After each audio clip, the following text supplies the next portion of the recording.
ಮಂಜೇಶ್ವರ ಗ್ರಾಮ ಪಂಚಾಯತ್ 2ನೇ ವಾರ್ಡ್ ವ್ಯಾಪ್ತಿಯಲ್ಲಿರುವ ತುಮಿನಾಡ್ ಲಕ್ಷಂಬೀಡು ಕಾಲೋನಿಯನ್ನು ಸಂಪರ್ಕಿಸುವ ರಸ್ತೆಯಲ್ಲಿ ನಿರ್ಮಿಸಲಾಗಿದ್ದ ಚರಂಡಿ ಕುಸಿದು ಬಿದ್ದ ಪರಿಣಾಮ ರಸ್ತೆಯು ಸಂಪೂರ್ಣವಾಗಿ ಕುಸಿದು ಬಿದ್ದಿದೆ.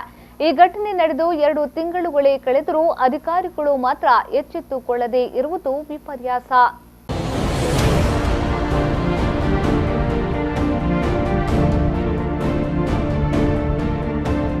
ಅನಧಿಕೃತ ಮರಳು ಸಾಗಾಟದ ಟಿಪ್ಪರ್ ಲಾರಿಗಳ ರಂಪಾಟದಿಂದ ಈ ಚರಂಡಿ ಕುಸಿದಿರುವುದಾಗಿ ಸ್ಥಳೀಯರು ಹೇಳ್ತಾ ಇದ್ದಾರೆ.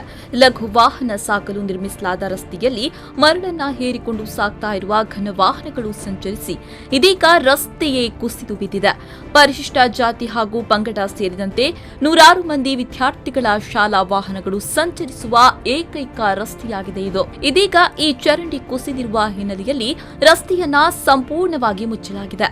ವಿದ್ಯಾರ್ಥಿಗಳನ್ನ ಕೊಂಡೊಯ್ಯುವ ವಾಹನಗಳು ಕೂಡ ಬಾರದೆ ಇರುವ ಹಿನ್ನೆಲೆಯಲ್ಲಿ ಪೋಷಕರು ವಿದ್ಯಾರ್ಥಿಗಳನ್ನ ಸಂಪರ್ಕವಿರುವ ಹತ್ತಿರದ ರಸ್ತೆಗೆ ನಡೆಸಿಕೊಂಡೇ ಕೊಂಡೊಯ್ಯಬೇಕಾಗಿದೆ.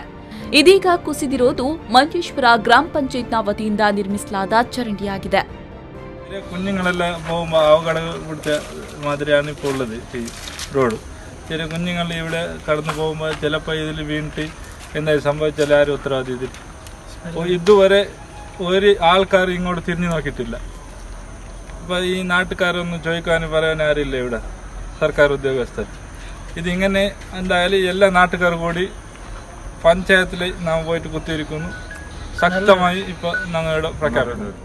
ಈ ರಸ್ತೆಯಲ್ಲಿ ವಾಹನ ಸಂಚಾರವಿಲ್ಲದ ಕಾರಣ ಸ್ಥಳೀಯರು ಈಗಾಗಲೇ ಗ್ರಾಮ ಪಂಚಾಯತ್ ಅಧಿಕೃತರ ಗಮನಕ್ಕೆ ತಂದರೂ ಯಾವುದೇ ಪ್ರತಿಕ್ರಿಯೆ ಇಲ್ಲವಾದ ಕಾರಣ ಮುಂದಿನ ದಿನಗಳಲ್ಲಿ ಪಂಚಾಯತ್ ಕಚೇರಿ ಮುಂಭಾಗದಲ್ಲಿ ಪ್ರತಿಭಟನೆಗೆ ನಡೆಸಲಾಗುವುದು ಎಂದು ಮುನ್ನೆಚ್ಚರಿಕೆ ನೀಡಿದ್ದಾರೆ.